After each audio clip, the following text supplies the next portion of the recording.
Hello, I wanted to do a brief discussion lecture on groups, which is chapter 5 of our textbook. So there's a lot to talk about. We to use this term groups quite a bit in society. We've already mentioned it in terms of our social integration, in terms of our connection to people we learn things from, the closer the connections we have to these bonds to groups in society, potentially the better we can do. So we've used this term quite a bit. I'm sure it's used in your life every day. We talk about different designations with groups, whether it's groups in our neighborhood, groups of friends, groups in political parties, groups in different organizations, groups within the workplace, groups in school. So groups is a very general term, lots of different designations. So when we think about groups in our lives, I think one of the things to talk about first is really primary groups versus secondary groups. And so if you think of yourself kind of this like little nucleus, the center of this circle, the first rim outside that nucleus is really your primary group. And these are the people that you will consider the closest to you. You share everything with, the good, the bad, the ugly, that you're willing to, trust with all of your information or your secrets or whatever it might be. These are the people you hold closest to you. This could be family members. This could be a parent. This could be a sibling. It could be a great aunt. These might be your friends. There's a lot of people that might consider some of their friends to be the closest people in their lives, like a family member. We always sort of have this connection to the blood relatives we have. Not everybody considers their family truly to be their family. They might have stronger connections to other people in society. So this primary group are really the people closest to you that you would share anything with, you would go through anything with, you would do anything for, and vice versa. The layer outside of that is really our secondary group. And these are the people we're still close with. We don't have the same level of trust. We don't have the same dynamics within our relationships. But, these could be also family members. They could be friends. They could be coworkers. They could be classmates. They could be people that we volunteer with. Whatever it might be. They're close to us, but they're sort of the next layer out. We wouldn't maybe trust them with everything. It's sort of a different dynamic. And we can keep going outside this circle, the tertiary one. Some people might put family members out there. So it really depends on your level of connection to them. There are lots of groups that we can consider, people. There's some definitions that you can see in the slideshow. A crowd is really a collection of people gathering in a public place. They may or may not interact, but they generally don't remain in contact. So we might think of these people at a concert or a sporting event or a protest, that maybe they're all there for a similar reason and maybe they have limited contact while they're there, but generally don't have contact outside of that, except for the few people you may have gone to one of those events with. An aggregate are people who actually share a physical location but don't have lasting social relationships. So some of those same situations I just described could also be considered an aggregate. Same thing is going to the grocery store. You share that common physical space with people, but other than that, you don't have any sort of social contact or connections or relationships with them. So that's another example. A category would be a group of people who come together for a common reason, a common cause, a common goal, that there's some reason that they are together. These could be, groups we volunteer for. These could be, sports teams that we participate in or extracurricular activities. It could even be our workplace and the people that we work with. So lots of different ways to category, potentially. Voluntary associations, these are places we usually go based on something else in common, something of mutual interest, something we feel passionate about. Could be working at a soup kitchen. It could be working at the children's hospital. It could be running a program that helps troubled youth, whatever it might be. It could be helping with people who are struggling with drug and alcohol addiction. So something that might be near and dear to your heart for whatever reason, you come together with other people in these voluntary associations. Reference groups are groups that we use kind of to evaluate ourselves, that we talked a little bit about where we get our perception of self last week. Reference groups, we look around. I think a lot of us can think of our reference groups in terms of social media and our friends. And a lot of times our real friends, our physical friends, are friends of ours on social media as well. And they serve to reinforce a little bit how we feel about ourselves and how we perceive ourselves. But reference groups we use to sort of evaluate what we're doing. We could consider our class a reference group, that we might look to our peers and our classmates to validate our ideas. We might see this play out a little bit more when we start to engage in a group project, that we look for people for guidance, for information, to share some thoughts, to be able to understand concepts together. So reference groups are very relevant in many parts of our lives. The last listing on this slide has to do with social networks. And that is really the newest way that we see different groups and group dynamics playing out in society, how we relate to each other online, who we allow to follow us, who we follow back, friends, things like that. We talked a little bit about the recognition that we need on social media. There are some social networks that we have on social media that are specific groups that we have to be a part of, that could have to do with our high school graduating class or our hometown or another group that you have to have membership to, and there are certain qualifications that you would have membership to this group. So a lot of the group dynamics on social media are brand new to everybody, and really we're still learning the process potentially, but has a big impact on our lives. We talk about concepts like groupthink, group cohesion, and it's really the sense of sort of solidarity or loyalty that we feel towards a group in society. Sometimes that's sort of the group cohesion. Sometimes if you push that loyalty and solidarity so far, you get into this groupthink phenomenon where you have this influence of leaders or authority figures in our lives that can sort of lead to a collective tunnel vision, actually, that they move forward with a decision that might not be the best decision, but slowly when you're hearing more and more people talk about it and validate it, you start to think, oh yeah, maybe I should go along with that too. So it really speaks to levels of conformity within society, to larger groups, and to people who are in positions of power. And we've seen this demonstrated really throughout history. We could talk about Hitler. We could talk about the current leadership in our own country and how people are really drawn to these powerful positions, sometimes out of fear, sometimes not wanting to be ostracized or outcast, sometimes, just conforming is easier than maybe doing a little critical thinking.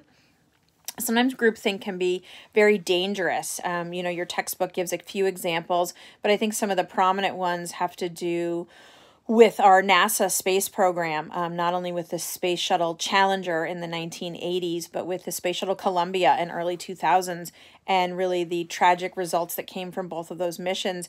And it was not an intentional, negligent, criminal act by anyone at NASA, but there seemed to be this collective groupthink, this collective thought about the potential risks and damages done, or risks to the space shuttles as they were taking off or as they were re-entering, as in Columbia's case, and that they kind of minimized those risks the more and the more they talk about it, and sort of convinced each other that, no, it's not a big deal. We have safety precautions in place. It's harder to address it. It'll be fine. Obviously, it was probably a lot more in depth than that. But the reality is this groupthink mindset went around and they didn't do anything about it. And we know there were tragic results for both of those space shuttles. Again, not intentional negligence, criminal behavior, but it really shows sort of the power of this groupthink and this tunnel vision that can come from it, and sort of the lack of critical thinking that can go along with some of those decisions. So that's challenging. We see peer pressure and conformity playing out in all these situations, conforming to the groups, conforming to the leaders, wanting to be a part of something and not being left out. There's a couple, strong examples that are in your slideshow talking about the Solomon Asch experiment in the 1950s that has to do with group conforming to a behavior, and then the Stanley Milgram experiment in the 1960s, which is a little more controversial, was a little bit more psychologically damaging, is not replicated today. So the Solomon Asch experiment was something along the lines of They had a group that they were testing, and they would hold up pieces of paper with different colors, different line sizes on it, and they would ask the whole group, what color is this? So if I held this up and everyone said, oh, that's purple, and it's purple, and everybody kept going through the line saying purple, purple, purple, purple, and it got to me, and I'm thinking, no, and I'm the test subject, so I don't actually know. I'm thinking, that's orange. I mean, that's clearly orange. That's the color orange I've looked at my whole life. It's orange. And then the more people you hear it's purple, purple, purple, you start to doubt yourself. You start to second guess what you're thinking. You start to think, maybe I understood the instructions wrong. Maybe they asked us to pick a totally different color. Maybe they asked us something else. Maybe I wasn't listening. And so you start to almost think you're a little crazy and that you missed something. And so slowly as they go through, and it was picking line sizes and things like that, even though the person knew they were right and what that color was, many times in this experiment, people would turn and say, oh, that's purple, even though I really wanted to say orange and I knew it was orange. And we all know it's orange, right? And so this really showed, and this experiment has been replicated many times in different ways, very safe ways, not psychologically damaging, but it really showed sort of the power of conformity and conforming to the masses and wanting to be a part of the group that was right and not wanting to look odd by saying something that was totally different and having people view you this way. I think maybe we've all had an experience like this where we've been sitting in a class, maybe it was in elementary school or middle or high school or even college, where you're sitting in a class and you don't understand something and you're afraid to ask because you don't want to look stupid and you're afraid you're the only one. When the reality is there's probably other people that don't understand it too, but people are sort of afraid to speak up because you don't want to be viewed as the only one. That really speaks to conformity. I always tell my own kids, I tell students, always speak up if you have a question, because more likely than not, you will have somebody else in that class who has the same question. So it's just a matter of sort of voicing your thoughts, even though sometimes it can be intimidating and sometimes it can be scary.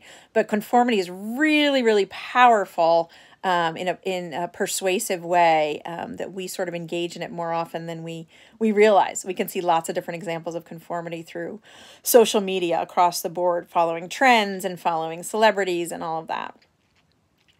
The Stanley Milgram experiment was a little bit more controversial, was a little bit more psychologically damaging, and this had to do with a test subject that was being shocked for giving the wrong answers. So the person who was being shocked was not really being shocked, they were part of the experiment, and this was really looking honestly at the level of leadership and how we sort of bow to leadership in society and how strong of an influence authority figures, people in positions of power, have over us.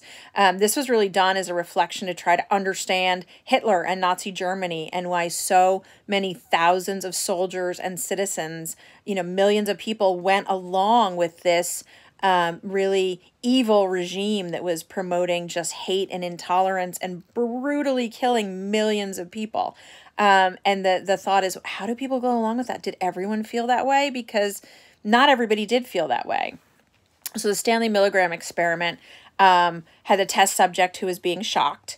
And so you were or had the subject being shocked, you were the test subject that was supposed to do the monitor. And so they'd ask a question, the person in the position of authority, the scientist leading the experiment would ask a question, the person would answer it incorrectly, and they would tell you, oh, you need to shock them. So you'd start shocking them, and they'd say, ow, and they'd shudder a little, and it got worse. And as the dial went up, you could see a skull and crossbones. You could see danger, heart damage can happen, heart attack can happen, do not use this voltage, whatever. There are lots of warning signs on the dial.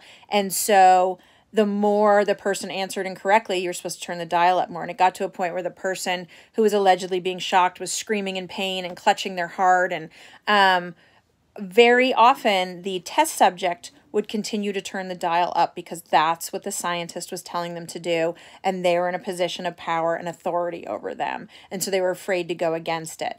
And so it really spoke to how we pay attention to people in positions of power, even when we very strongly disagree with them. So that was kind of eye-opening. Sometimes people said, nope, I'm not doing it anymore, I won't shock this person, I won't be responsible for killing a person for an experiment, nope.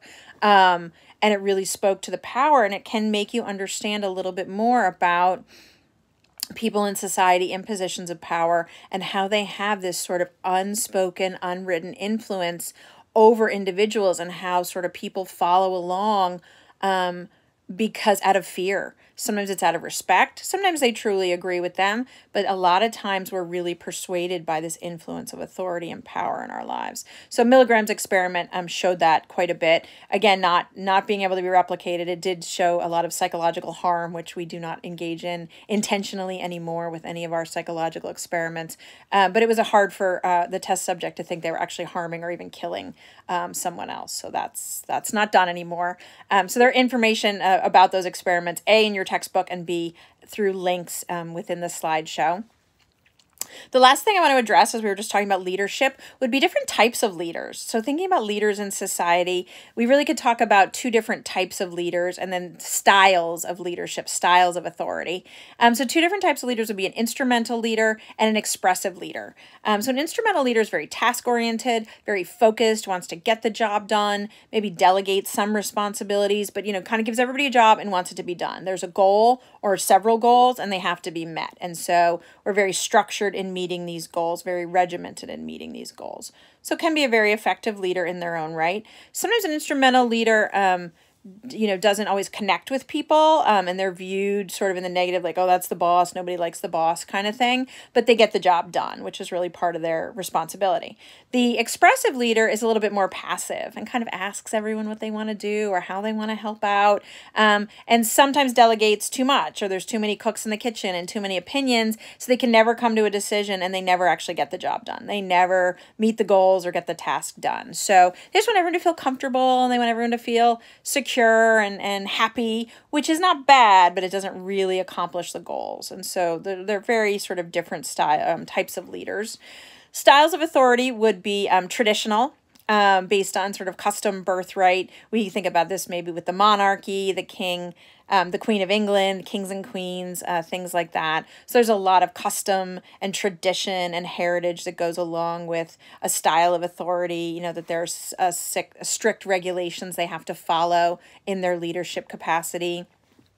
The legal rational style is based on laws and rules. So there are laws and rules and guidelines, regulations set up that people need to follow and stick to those parameters. And so you're sort of following the letter of the law with that leadership style.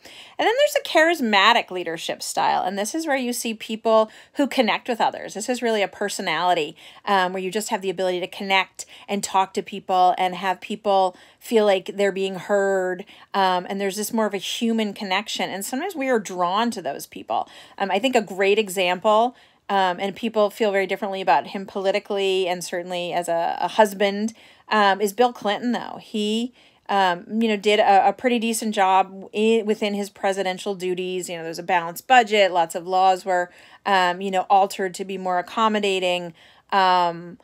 There's, again, some debate. He was a Democrat, so there's that. People might feel strongly about that. But he had a charisma that he could draw people to him, which is also part of his downfall in terms of being a husband and a faithful partner. But he could draw people. He could just sort of captivate the room. He could talk to people at a different level. People really enjoyed him for that. Whether they liked him politically or not, they really felt captivated by him. And so when we see a leader like that, and there are many other examples, it's something important to think about how you connect to people. And when you have people that you actually connect to and you feel like they understand you and where you're coming from, that's a really important principle in order for you to follow them, in order for you to believe in them potentially. Sometimes we see leaders that we feel like aren't connecting. We hear all the time about leaders who are very wealthy and they don't understand the plight of the lower class or the middle class or struggling to make ends meet or put food on the table. If we feel like we can't connect to them because they don't understand us, it's not personable enough, we can't believe in them. So that becomes an issue. So different types of leaders, styles of leadership are something to sort of recognize, and thinking about leaders in your own lives, whether it's on a national level, a local level, in your own personal family or friends, thinking about what type of leader is effective and what draws you to them is really kind of significant. So all of this information is in your slideshow. It's in your book. That's really talking about groups in a nutshell. There's also a video on groups and group dynamics that is linked. A YouTube video is linked at the bottom of the slideshow, so you could take a peek at that as well if you have not already. All right, thank you.